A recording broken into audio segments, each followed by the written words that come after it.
In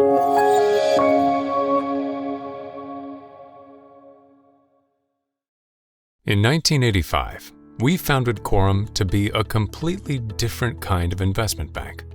One led by software CEOs who have built and sold their own tech companies to help fellow entrepreneurs who want to do the same.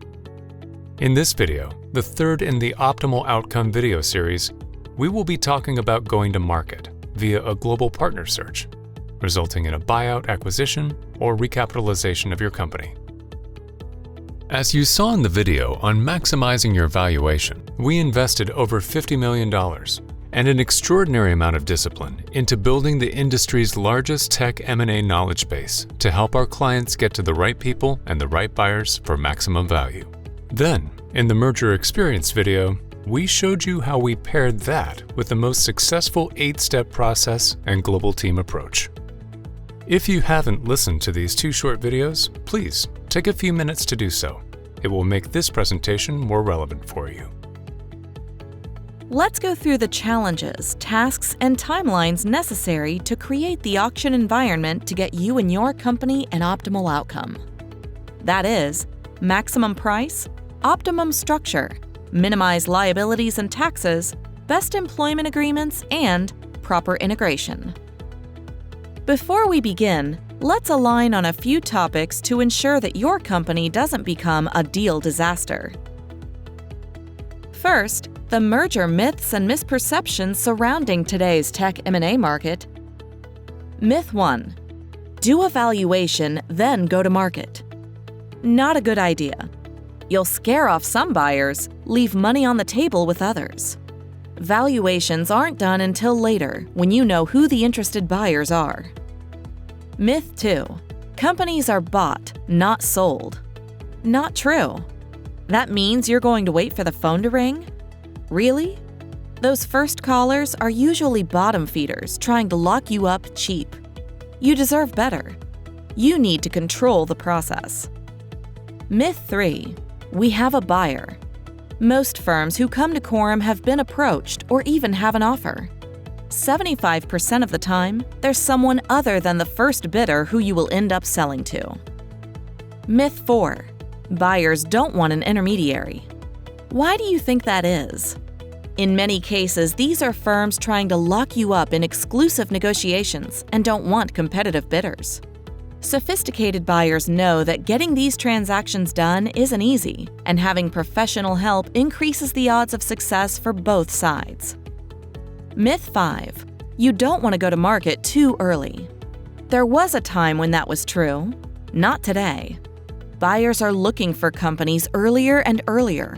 They want to get that new technology, that bolt-on piece that's going to round out their competitive offering. Now, let's look at the merger truths around tech M&A. Number 1. The optimal outcome you're looking for is a result of the process of doing a global partner search. It's not just about evaluation. You have to create competitive tension. The second truth is that today, in tech M&A, it's about the story, not so much about the financials and spreadsheets. Now, it's what your technology represents to the buyer's future. The third truth is that you need the right message. That armor-piercing soundbite delivered to the right person and buyer. That means inside knowledge of the buyers, what they're looking for, and how you map to the tech trends and best practices they want.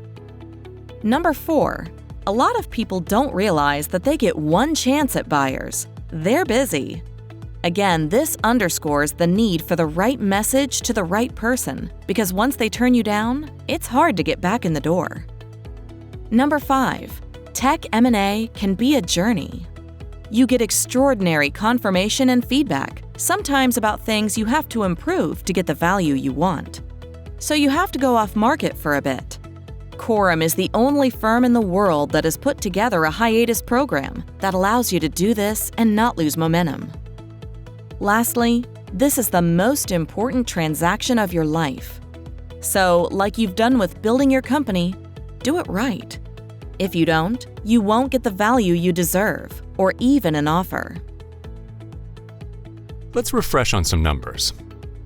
Every year, Corum surveys buyers and asks them, What is the percentage of overtures you make to selling companies that actually result in a transaction?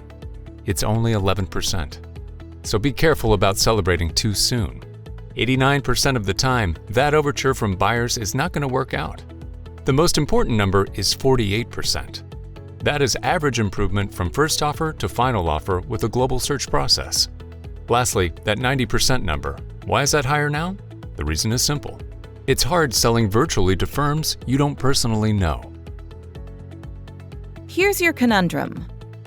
The seller and buyer are diametrically opposed on all major issues: price, structure, taxes, liabilities, and employment agreements. The problem? You're negotiating with your future boss. It can get stressful. So, given the uniqueness of preparing and selling software and IT companies, what should you require in an investment bank? Here's the result of a recent survey. The first thing is focus. That's how you were successful in your business. It's focus, right? It's even more true in the M&A business. You want someone who specializes in software and IT, and more specifically on the sell side. It is a completely different process than financing or buying companies. The second one is domain expertise. If they don't know your domain, they'll get lost in representing you. The buyers will quickly see through their lack of knowledge, wondering why you hired them. The third one, and this is oftentimes the number one, is buyer knowledge. Specifically, data on the buyers. You need to know how they buy, how they negotiate, how they go through due diligence, and how they close. Much of this is inside information. Then there's access to buyers. That's different. Do the buyers know and trust your investment bank? Have they done business together? That's even more critical in today's virtual environment. Next is preparation. Do they know what's required by the buyers? The reason is simple. Well-prepared companies have a much greater chance of success. Poorly prepared companies don't make it. Thought leadership is essential. You need thought leadership on your side to craft your message, map to what the buyers want, and get a higher value aligning with disruptive trends. A global search is a must. The buyers are everywhere. Indeed, 25% of sellers end up being bought by someone they've never heard of. A lot of them are foreign firms. While we told you it was foolish to start out by taking a valuation to the buyers, there may be a time when you need a valuation with the final bidders. You must have somebody on your side who can give you the high ground on pricing negotiations. Negotiation is no place for juniors or non-experts with the intricacies of transactions involving intellectual property. Sophisticated strategic and financial buyers will completely overwhelm the inexperienced. The last one is due diligence guidance. Your advisor needs to know where the due diligence landmines are with each and every buyer and how to avoid them. At Corum Group, we only sell software and IT companies. That's all we do. That's all we've ever done. It's a completely different business than other types of M&A, buying or financing. We're the world leader in cross-border transactions. We ourselves are former tech CEOs who have both built and sold our own companies. We're the best prepared people in the world to help you negotiate. And what we've found is it takes a team. So each engagement has a team of 5, the best in their field. We described in the video on maximizing your valuation that we set about building the world's leading buyer knowledge base, tracking everything, logging every conversation. Today, because of this investment, Corum is rated as the #1 most active firm in the world by Axial. Our knowledge base also draws from the major public databases, 451, PitchBook, CapIQ, as well as Bonneville, Hoovers, and others. This gives our clients the ultimate advantage. You have to have access to those databases to go through this process successfully. So don't work with a firm that doesn't have them. It'll hurt your transaction. None of these databases has Corum's proprietary knowledge. One other thing Corum has done is build a World Technology Council of over 500 former clients and industry luminaries, technology experts who give us access in every region and market in the world. Even more important than that proprietary buyer data is Corum's relationships with buyers. All of them. Just look at some of these representative names. These firms know us. They get our research, send their staff to our classes, attend and speak at our monthly events, as well as speak at the WFS Growth and Exit Strategies Conference. Industry leaders and luminaries help us present our annual report and our top 10 disruptive trends. And of course, there are the financial PE buyers, who are even more active. Corum knows all of them because we've built relationships outside of the crucible of deals, getting to know the buyers themselves.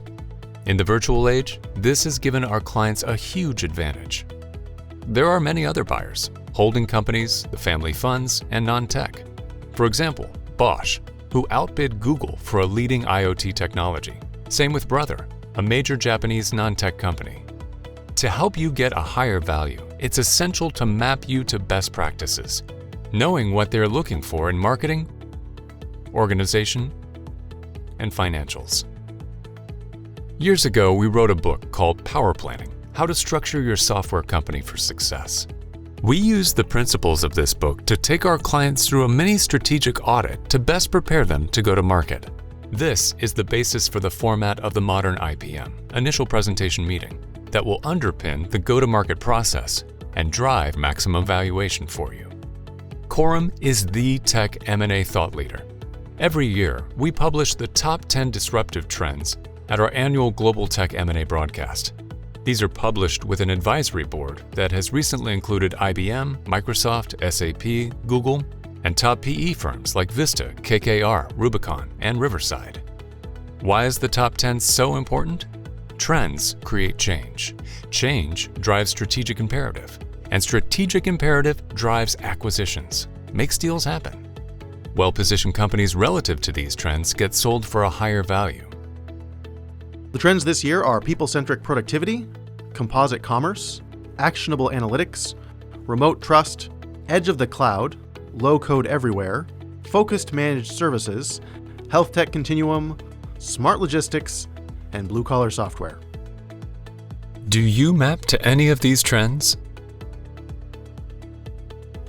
So, how do you gain the high ground on valuation negotiations? When it comes to valuations, no one has done more than Corum. We've done more research, education, and writing on the valuation topic. Corum is the only tech investment bank published in Wiley textbooks for graduate business school studies. We are the clear leader in tech valuations, which gives you the high ground. As we talked about in detail in the merger experience video, it's the process that generates the value. Preparation, research, contact, discovery, negotiation, due diligence, closing, and later integration. You want to leave no stone unturned. In terms of the timeline, here's what it looks like.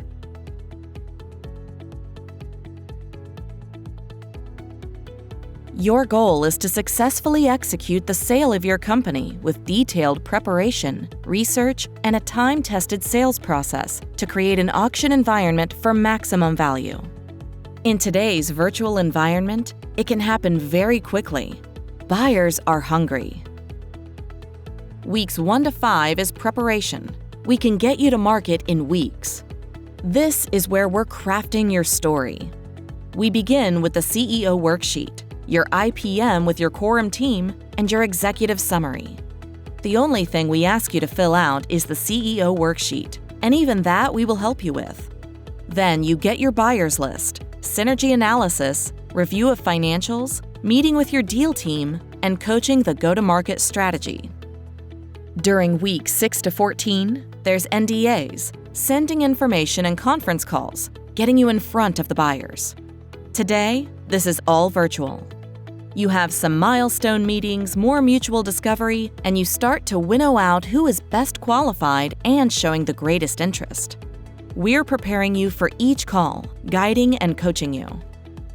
Weeks 15 to 26, you're getting into negotiations. Managing the auction process, you're bringing all the parties in with offers at hopefully the same time. Organizing final meetings, populating the virtual data room. You start to negotiate with the top bidders. You select one and then go into no shop with that bidder and notify the other parties. One of the reasons we're able to create an auction process is, frankly, we just have a lot more data. Who should be at the top of your list? Who are the longs? Who are the specials? Who should be contacted first or later? Who should not be contacted? Let me give you an example. If you contacted your leading competitor, who knows a lot about you, they could probably make an offer right away, right? Now what? Do you then say, sit tight for 3 months while we go talk to the rest of the market? No.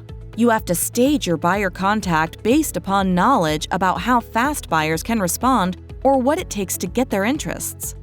Corum has that knowledge, the leading buyer knowledge base in the world. Finally, the final weeks in the closing section. This stage involves detailed negotiation of final purchase agreements, negotiation of employment agreements, non-compete agreements, and there's some integration planning. Then you go to close and receive final payment. Corum uses a team approach throughout this entire process. Your Corum team will consist of researchers, writers, valuators, industry analysts, and deal makers drawn from around the world, all of them the best in the business with knowledge about our client's market and domain. Our team offloads you to run your business. We craft the deal so it doesn't get micromanaged by the lawyers, which will make the process more expensive. There are 5 major benefits of doing the process right. Each of them is significant. First off, if you go through this properly, the preparation process, you will forge a much better business model whether you sell or not. The next one is that you'll have a much better tuned positioning statement. The research of competitive companies, buyers, what they want, and mapping to trends will give you a much stronger positioning statement. The third one is an interesting one. We learned this one. The buyer contact and all the discussions give you insights to help improve your value. You could pay $1 million and do market researching and not get the kind of feedback we get during this process. The fourth one, and this is a surprise to a lot of people, is you go through a lot of NDAs. You open a lot of doors, but they're not buyers. But they could end up becoming business for you. And the last one is, you're hoping to do some kind of merger, sale, or financial recap of your company. Any one of these will justify the time and expense of going through the process. You've worked hard to build your company. You deserve the best possible outcome. So for the most important transaction of your life, go to market with the most successful process in history.